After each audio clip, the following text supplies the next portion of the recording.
ផ្លូវជីវិតមួយនេះនៅពេលនេះពោពេញដោយបញ្ហាខ្ញុំហត់ខ្ញុំពិតជាសោកាតែយ៉ាងណាមិនបោះបង់ឡើយ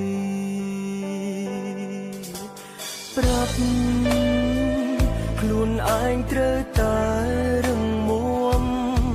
ទូជួបរឿងបែបណាក៏ដោយ